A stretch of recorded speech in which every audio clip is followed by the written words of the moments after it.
Deus quer falar comigo em coisas tão pequenas, nas coisas simples. Deus quer falar comigo em coisas tão pequenas, nas coisas simples.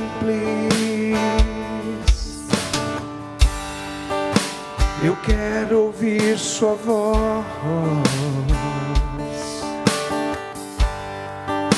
preciso estar atento a todo o movimento do céu, em direção a mim. Fala, Senhor,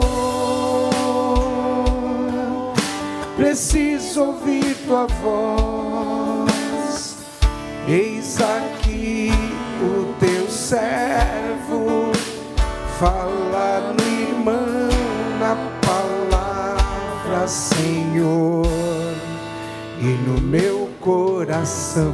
Quero ouvir vocês agora. Fala, Senhor, bem forte. Fala, Senhor. Tá bonito, vai.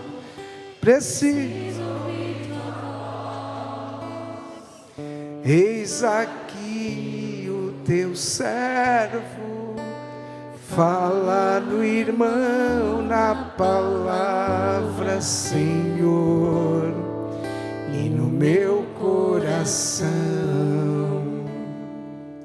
O Senhor esteja convosco. No meio de nós. Proclamação do Evangelho de Jesus Cristo segundo São Mateus. Glória a vós, Senhor. Naquele tempo disse Jesus a seus discípulos: não penseis que vim abolir a lei e os profetas. Não vim para abolir, mas para dar-lhes pleno cumprimento.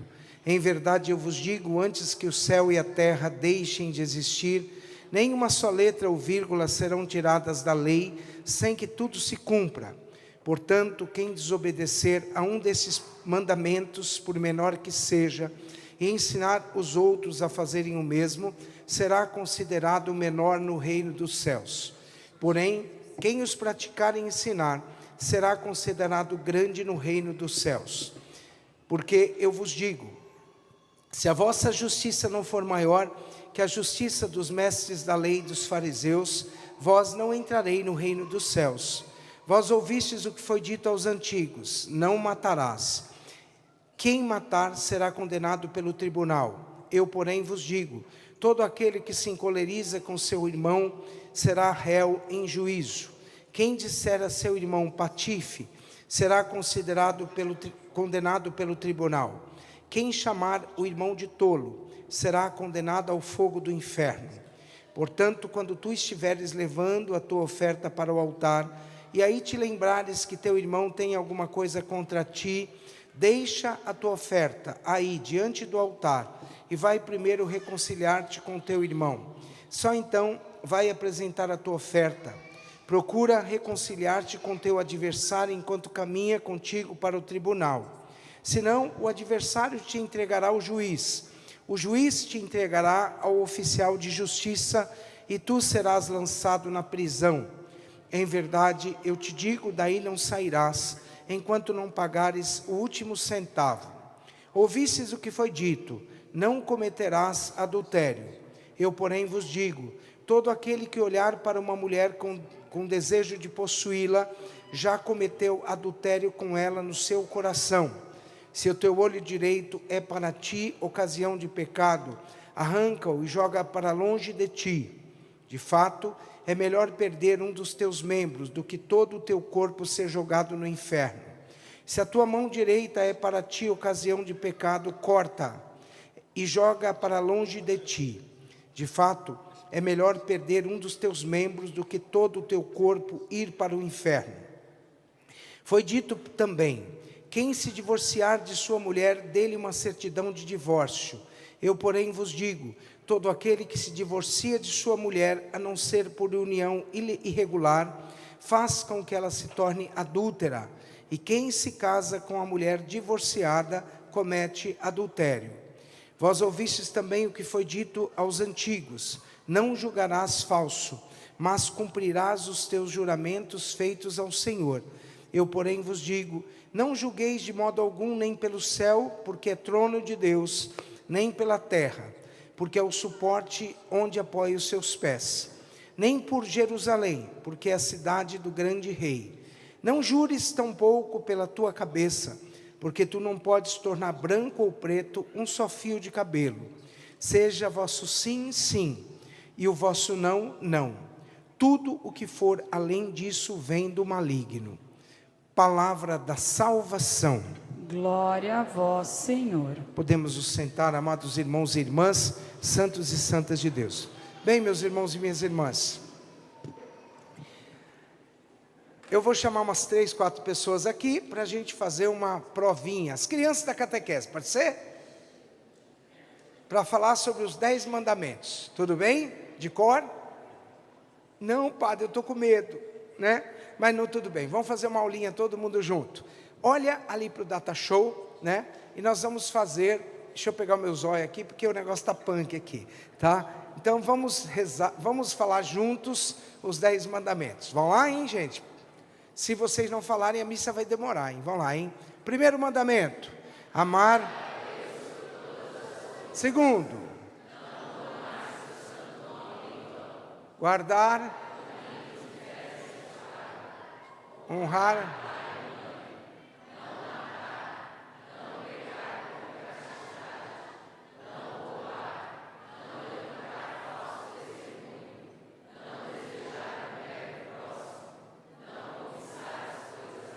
Muito bem. Será que vocês todos lembram dos 10 mandamentos? Na ordem talvez não, né, gente? Porque na hora a gente vai falando, a gente não lembra a ordem e tal, mas acontece algo. Se ele tiver colocado dentro do coração, já está ótimo, né? Então, guardar esses mandamentos são algo importante. Só que eu queria fazer um comentário rápido. Existem os 3 primeiros mandamentos, que é amar a Deus sobre todas as coisas, não tomar o nome de Deus em vão e guardar domingos de festas. São mandamentos que estão voltados para a nossa relação entre nós e o próprio Deus. Sim?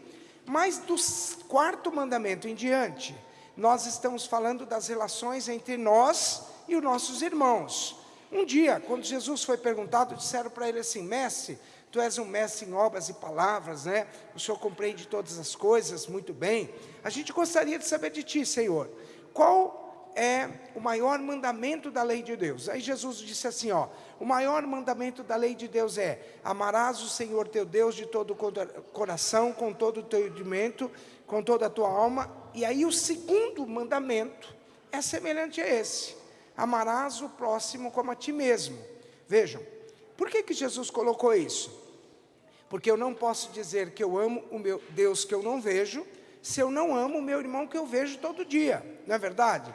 Imagina, quando o próprio Jesus um dia no Evangelho, até de hoje, ele disse assim, ó: se você estiver indo para dar a tua oferta, e no meio do caminho que você está indo, na hora que você estiver lá entregando a tua oferta, você se lembrar que você tem algo contra o teu irmão, larga a tua oferta no altar e vai reconciliar-te com teu irmão, e aí assim a sua oferta será acolhida pelo próprio Deus, né? Será aceita pelo próprio Deus. Por quê? Porque tem muitos de nós que às vezes fazemos lindas canções, cantamos para Deus, ficamos emocionados na liturgia, falamos um monte de coisa, mas não curamos o nosso próprio coração diante das relações humanas que nós vivemos.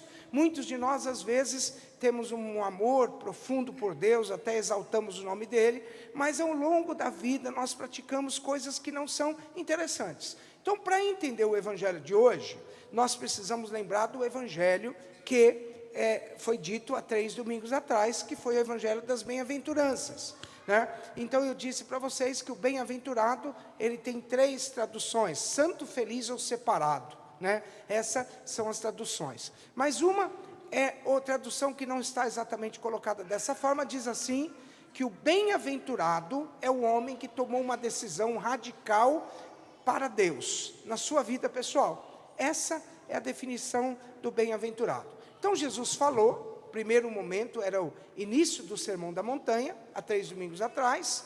Aí, domingo passado, quem estava na missa lembra que o... gente, vou fazer uma pergunta. Eu volto domingo passado, tá? Eu queria só fazer uma pergunta para vocês. Alguém aqui...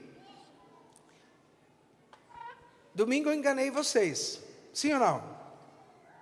Sim ou não? Sim. Ninguém lembra do que eu falei domingo passado?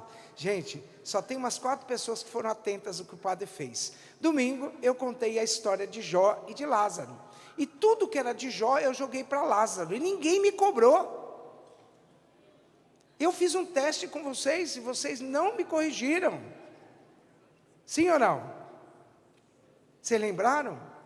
Que eu falei que Lázaro é aquele homem que tinha tudo na vida, tal, mas era tudo sobre Jó, e ninguém me corrigiu. Mentira, gente, foi eu que errei. E eu queria pedir perdão para vocês, que eu estava naquela empolgação falando, eu era para ter falado de Jó, joguei tudo para o Lázaro, mas eles já me perdoaram. Eu já rezei, já pedi perdão, e eu queria pedir perdão a vocês pela minha gafe na hora da homilia. Eu estava empolgado, eu falei, meu Deus. Aí eu olhei para Mercedes, a Mercedes fazia assim, a catequista. Ela dava umas olhadas para mim, assim, eu falei, sabe por que a Mercedes está olhando para mim? Porque o padre só misturou tudo, está dando uma confusão na Bíblia, porque o senhor misturou tudo. Então, gente, eu queria pedir perdão, porque na minha empolgação, eu misturei os personagens bíblicos, tá bom, gente? Então é só isso, obrigado, Mercedes, pelo seu olhar lindo, tá? Então, voltando ao evangelho do domingo passado, eu queria dizer para vocês, então, que o evangelho falava para nós que o bem-aventurado é um homem que tomou uma decisão radical de viver Deus. E quando você vive a decisão radical de viver as bem-aventuranças, de viver aquilo que Deus pediu, você se torna sal da terra e luz do mundo. Lembraram do que foi dito no evangelho do domingo passado? E eu disse uma coisa para vocês, eu disse que nós somos no mundo, nós somos ícones. Até usei a expressão da imagem de Nossa Senhora, porque a imagem de Nossa Senhora não é isso. A Maria não é essa imagem exatamente, mas toda vez que a gente olha para a imagem, nós vamos além do que a imagem é. Nós vamos no que a imagem significa em relação ao papel que Maria cumpriu na obra da salvação. Então eu chamei vocês de ícones, não foi isso que eu falei? Olha para a pessoa que está do seu lado e diz assim, você é um ícone de Deus. Pode falar, só para a gente ninguém dormir na homilia, né? Então, dito isso, meus irmãos e minhas irmãs, nós entramos no evangelho de hoje. Bem, Jesus, amoroso como era, falou das bem-aventuranças, ele tinha uma forma de se aproximar dos pecadores, Jesus tinha uma forma de acolher. E lembro a vocês que aqueles 10 mandamentos que estão ali na época de Jesus, quando ele falou das bem-aventuranças, eles se transformaram em 365 normas de vida, mas eram normas tão pesadas que os judeus muitas vezes não conseguiam cumprir toda a ritualística que os 10 mandamentos viraram. A mulher, por exemplo, ela tinha 250 proibições. Imagina a mulher, a vida dela era um fiasco, a vida dela era um sofrimento humano. Por quê? Porque a lei judaica era muito imperativa contra a figura da mulher, né? Aí aconteceu o quê? Então Jesus, ele começou a ensinar o evangelho que viesse do coração. Começou pelas bem-aventuranças, falou que nós éramos sal da terra e luz do mundo, e entrou no evangelho de hoje. Aí todo mundo olhou para ele e falou assim, olha, os mandamentos têm um jeito de serem interpretados. Vem Jesus falando de bem-aventuranças, leis, normas de vida, conduta humana. Aí Jesus, olhando para as pessoas, provavelmente conhecendo o coração de todo mundo, ele olhou e falou assim, ó, não penseis vós que eu vim abolir a lei e os profetas. Eu não vim destruir o que estava sendo dito no Antigo Testamento. Eu não vim destruir a lei tão importante, gente, que eu volto a dizer. Os 10 mandamentos são tão importantes que a igreja nunca tirou os mandamentos da vivência comunitária, de quem vive os mandamentos de Deus, é um cristão perfeito, é um homem que conseguiu viver de modo pleno o evangelho. Então Jesus disse assim, eu não vim abolir a lei e os profetas, mas eu vim para dar cumprimento dessa lei. Ou seja, eu vim para aperfeiçoar a lei dentro dos vossos corações. Mas por que Jesus veio falar isso? Porque naquele momento haviam homens religiosos, líderes, saduceus, mestres da lei, fariseus, todos os sacerdotes que estavam no templo, eles eram tão duros com as pessoas, e Jesus disse, olha, eu quero falar do evangelho vivido. Esses homens estão pregando, mas não estão praticando a justiça, não estão praticando o amor. E aí nós entramos no evangelho de hoje, no que significa do 4º mandamento para baixo, do honrar pai e mãe, do não matar, do não pecar contra a castidade, do não roubar, do não levantar falso testemunho, desejar a mulher do próximo e cobiçar as coisas alheias. Então esse é o sentido para a gente interpretar os 10 mandamentos. Agora eu vou perguntar, depois eu falo no final, é melhor. Aí, meus irmãos, nós entramos então nesse evangelho. E Jesus, ele começa o evangelho falando assim, ó, está escrito, se vossa justiça não for maior que a lei, que a justiça dos mestres da lei e dos fariseus, vós não entrareis no reino dos céus. E diz assim, vós ouvistes o que foi dito pelos antigos, não matarás, pois eu digo a vocês, todo aquele que se encoleriza com seu irmão será réu em juízo.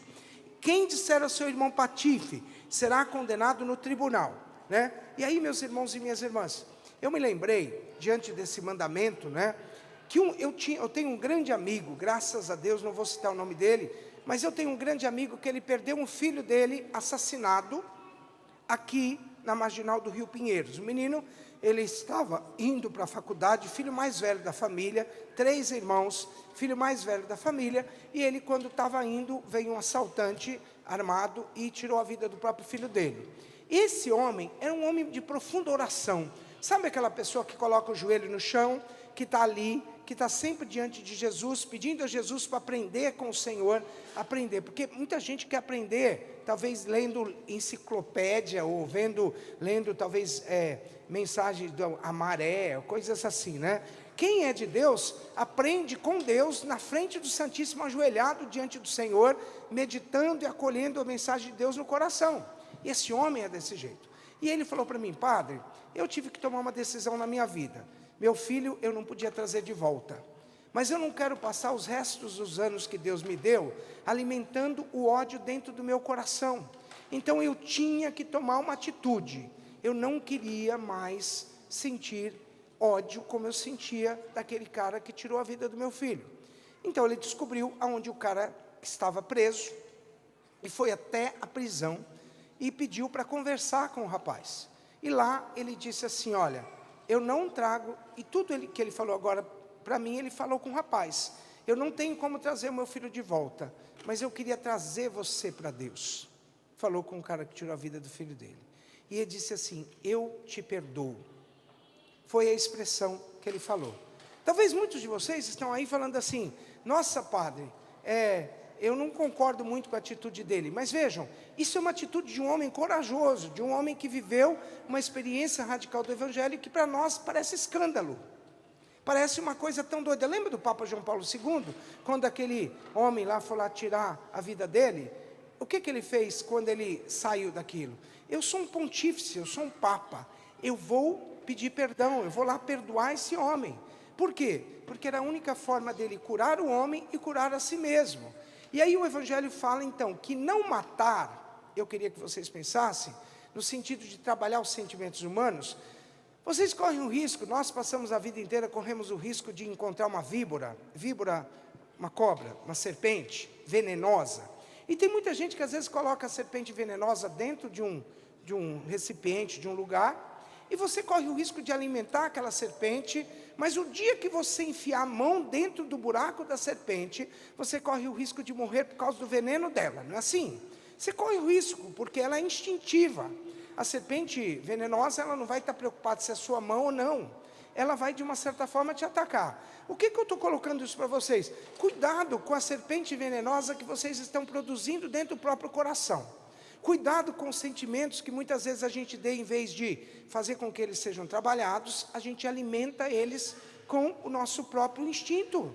Então tome cuidado com a serpente que está dentro de você. Essa é a primeira parte da mensagem. E o Evangelho fala assim, não matarás. Qual é o sentido de não matar? É dar um tiro na cabeça da pessoa e tirar a vida dela? Não. A gente pode matar alguém de várias formas. Eu, por exemplo, digo para vocês, eu saí das redes sociais. Por quê? Nunca tive, quer dizer, né? Porque eu não tenho tempo. artista que vai lá e fala como ele vai fazer o número 2 no banheiro. Sabe? Eu não tenho tempo de ver pessoas que muitas vezes perdem o tempo colocando tanta futilidade, então eu iria para o inferno direto se eu ficasse em rede social. E aí, meus irmãos, falo para vocês, tomem o cuidado, porque muitas vezes nós colocamos mensagens, anunciamos mensagens, colocamos mensagens ali nas redes sociais, e necessariamente não estamos dando um tiro na cabeça de alguém, mas estamos tirando a vida dela, com a reputação dela, com o mal que nós estamos colocando dentro dela. Então, aquilo que você não quer que seja feito a você, não faça ao outro. Trabalhar esses sentimentos humanos, curar as mazelas da vida que você tem dentro do seu coração. Então, não matar é não dar um tiro. Não matar significa, eu não tenho o que falar de bem, eu também não vou falar de mal. Eu vou trabalhar o meu coração e vou ficar em silêncio. Aí o Evangelho fala para nós que depois que Jesus então falou isso, né, você discute, você fala, se a tua oferta estiver ali, reconcilia primeiro com o teu irmão. Trabalha a serpente que você está alimentando dentro do seu coração. Quando o Evangelho fala, enquanto você está indo a caminho, você tem uma rivalidade com alguém, e qual é o caminho? É agora? Vocês estão indo diante de um juiz? Claro que se eu tiver um problema judicial com uma pessoa, eu vou tentar trabalhar esse sentimento antes de eu levar para um tribunal, porque senão vou ter despesa com o juiz, vou ter com o tribunal, com o advogado e qualquer coisa parecida. Tudo isso é muito importante. Mas qual é o juiz que Jesus está falando? É o juízo final, onde a gente está no caminho, e se a gente não trabalhar agora, a serpente só está crescendo, e a gente vai escolher algo, e aí Deus só vai carimbar o nosso passaporte, tá bom? Falando disso, nós entramos na outra parte do Evangelho, quando fala das relações humanas. E eu vou falar, e aí é citado a relação entre homem e uma mulher. Foi dito, na época de Moisés, foi dito, darás uma carta de divórcio à mulher. Por que Moisés emitiu uma carta de divórcio? Porque na época mandou emitir uma carta de divórcio? Porque naquela época, a mulher era considerada um objeto na mão do homem. Por qualquer motivo, o homem poderia ter um poder tão grande sobre a figura da mulher, que a mulher poderia ser espancada, a mulher poderia ser maltratada por motivos que não tinham nenhum julgamento ao homem. Então, Moisés veio numa lei positiva e disse, olha, eu não vou fazer mais com que vocês façam isso, porque se você não está bem com ela, emita uma carta de divórcio. Isso era para proteger a figura da mulher, que era considerada, como eu disse, um objeto maior ainda. Tanto que não entrava nem no senso, né? E fala assim, então aquele que larga a mulher e pega uma outra mulher e assim faz, o que Jesus está colocando no Evangelho? Eu não estou falando que está condenado uma pessoa que está vivendo uma segunda união aqui dentro da igreja. Não está condenado. Talvez o grande problema nosso é que muitos cristãos que estão aqui dentro da igreja não sabem que a igreja tem buscado viver o sinal da misericórdia. E muitos casais, por exemplo, a gente fala sempre, há como anular um casamento, há como fazer um processo, há como fazer tantas coisas quando um casamento não teve maturidade. Então você pode um dia falar, padre, eu vou ali vir aqui bater um papo com você, porque eu gostaria de fazer o meu casamento acontecer com a minha mulher de modo verdadeiro, porque o meu primeiro casamento não aconteceu e vice-versa a mulher do homem, entendeu? O que eu quero pedir a você é o seguinte, entendam essa parte do casamento como o fato de você olhar para o irmão e você muitas vezes usar o irmão como um objeto de prazer, no qual você fala assim, eu não tenho vínculo, eu não gero fraternidade, eu não gero amor. Então esse é o papel que Jesus está esperando de nós no Evangelho. Então, meus irmãos e minhas irmãs, trabalhar sentimentos humanos, mágoas, ressentimentos. Quem aqui gostaria hoje, por exemplo, saindo da missa, está faltando água na cidade de São Paulo.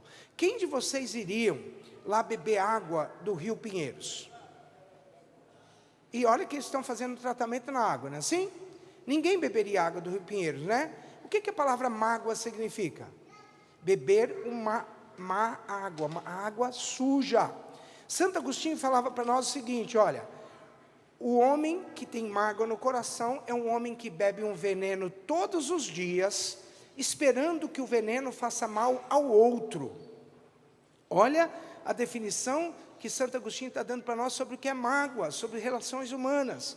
Então Jesus está cobrando do Evangelho isso, trabalhar, né, os sentimentos em relação ao outro, trabalhar as nossas relações humanas, claro, né? E ele diz assim, olha, diante da tua verdade, diante do que você prega, que o seu sim seja sim, que o seu não seja não.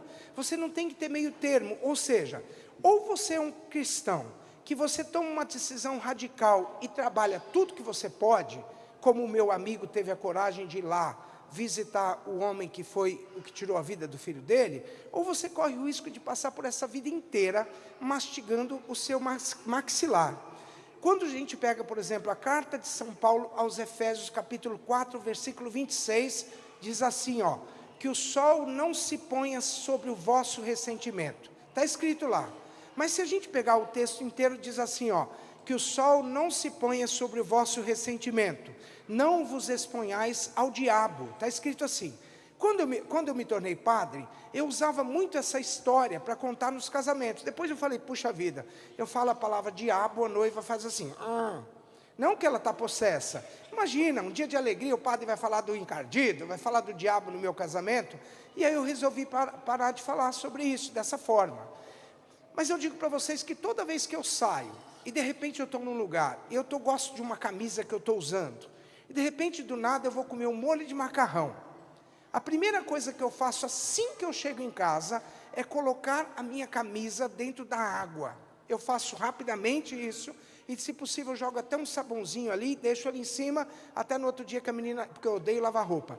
Mas a menina, que trabalha lá em casa, que me ajuda, ela lava a roupa para mim, porque eu não consigo lavar roupa, gente, minha roupa fica encardida logo, né? Aí o que eu quero dizer para vocês é o seguinte, uma roupa que você deixa de lavar hoje, e quer lavar amanhã, ou que você não cuida dela na hora certa, você vai gastar muito mais alvejante no outro dia. Sentimentos humanos que você não trabalha hoje, amanhã podem se tornar grande. Você está alimentando serpentes, escorpiões, víboras dentro do seu coração, para quê? Então eu digo mais, marido e mulher, que o sol não se ponha sobre os vossos ressentimentos. Marido e mulher brigam. Eu nunca ouvi falar que marido e mulher não brigam, porque a gente só briga com quem a gente ama. Mas quando o marido deita de costa para a mulher, e a mulher deita de costa para o marido, o que acontece?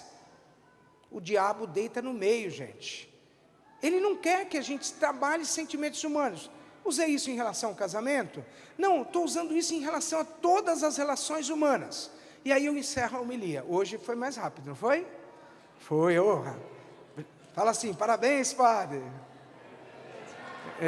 Não acabou ainda não, peraí. Aí, o que está escrito aqui no Evangelho? Amar a Deus sobre todas as coisas, não tomar seu santo nome em vão, guardar domingos e festas, não é assim? Três mandamentos que estão relacionados ao quê? A Deus, a nós e Deus, sim? Muito bem. Os outros 7 são em nós e os nossos irmãos, e as pessoas que estão à nossa volta. Quem aqui tem dificuldade de amar? Eu, de vez em quando. Sério. Não pense que é porque eu sou padre, que eu estou aqui, que eu não tenho que ir lá ajoelhar diante de Jesus e falar, dá um jeito, me ajuda, por favor, faz alguma coisa dentro de mim. Quem aqui tem medo de amar, às vezes tem medo de perdoar, tem gente que às vezes fica se sentindo superior ao outro, fica se sentindo vaidoso demais, é orgulhoso, às vezes não se conforma com o que tem, quer pegar o que é do outro. Tantas coisas acontecem na nossa vida. Mas qual é o problema dessa história? Eu nunca vou viver bem os 7 últimos mandamentos da lei de Deus, se eu antes não viver bem os 3 primeiros mandamentos da lei de Deus. Ouviram o que o padre está falando? Se a minha relação com Deus não for uma relação curativa, uma relação onde eu entendo que Deus me amou tanto que Ele quer me alimentar com a palavra dEle, Ele quer me alimentar com a Eucaristia, aí eu falo assim, esse padre fala demais, eu vou lá naquela missa, ele fica falando muito, e eu nem vou na missa e você fica fugindo de Deus. Quanto mais você não resolver isso com Deus, muito menos você vai resolver com seus irmãos. Trabalhe os 3 mandamentos da lei de Deus no seu coração, e aí você vai ter a força para trabalhar melhor os sentimentos em relação aos irmãos nos 10 mandamentos. Amém? Diga assim comigo, eu quero, eu posso, Eu consigo. Eu quero amar. Eu quero perdoar. E aí eu falei no início, eu me li para vocês, no início da missa, eu falei o quê? Falei assim, ó, gente, nesse ato penitencial, eu queria que vocês trouxessem na missa uma pessoa que você tem um problema com ela. Talvez você fale assim, esse padre não sabe, aquela pessoa pisou na minha vida. Pode ser um irmão, pode ser um cunhado, pode ser uma mãe, um pai. Tanta gente, tem gente. Mas o que é? Ou a gente coloca na presença de Deus, ou a gente vai viver assim a vida inteira. Então quero pedir isso a vocês, curar os sentimentos humanos. Não alimente a víbora que pode estar crescendo dentro de você. Amém? Vamos cantar uma música para encerrar, que é linda, facinho e pequeno.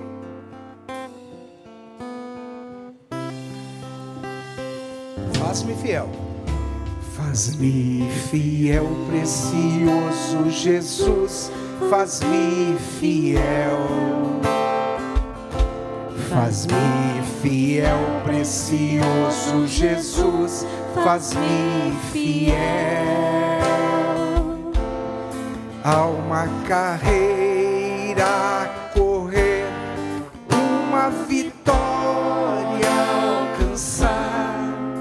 Cada hora em que eu viver, faz-me fiel. Viu como é complicada? De novo. Faz-me fiel, precioso Jesus, faz-me fiel. Tá bonito, vai. Faz-me fiel, precioso Jesus, faz-me fiel. Há uma carreira a correr, uma vitória a alcançar. Cada hora em que eu viver, faz-me fiel. Tudo bem? Acabou? Vocês cantaram? Tomaram a decisão? Eu quero, eu posso, eu consigo. Não é assim? Fica de pé. Serei fiel, vai.